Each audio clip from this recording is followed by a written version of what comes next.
In order to play a bigger game, we've got to learn to be vulnerable.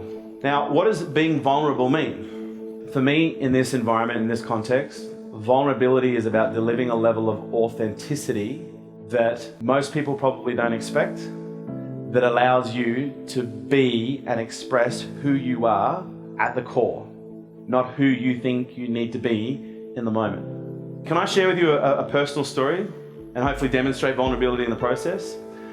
When my wife and I sat down for our first session together with our therapist, sat down on the couch with my wife, we're talking to the therapist, we're having a conversation, and then we touch on something from my childhood. For those who don't know, my parents, they separated when I was 6 months old. My mum devoted her entire life to us boys, myself and my brother. She never dated men until the age of 8. She got a boyfriend for the very first time. And I remember I was so ecstatic, I was so excited.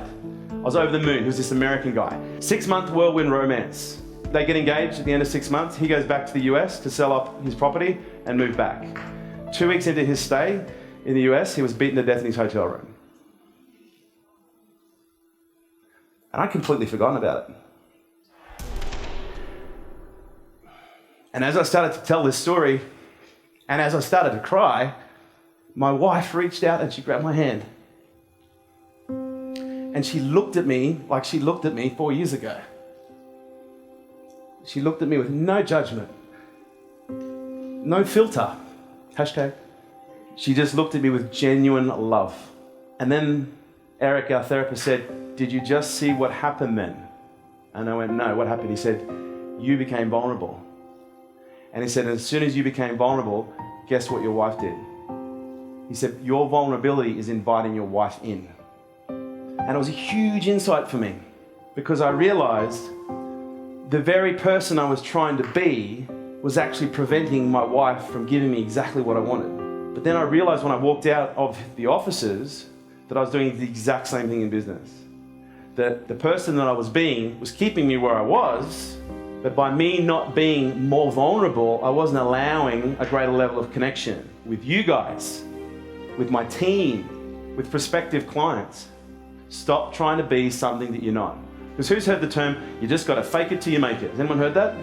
If you want to up the stakes, it is not about faking it anymore. It is about being real, authentic, and genuine, and wearing your heart on your sleeve. Because when you spend 30, 40 years of your life pretending to be something that you're not, what do you think you end up having at around the 50, 60-year age mark? You have a midlife crisis. And it isn't a midlife crisis, it's an identity crisis. Who the f*** am I? I don't have any kids anymore. I've sold my business. Who the f*** am I?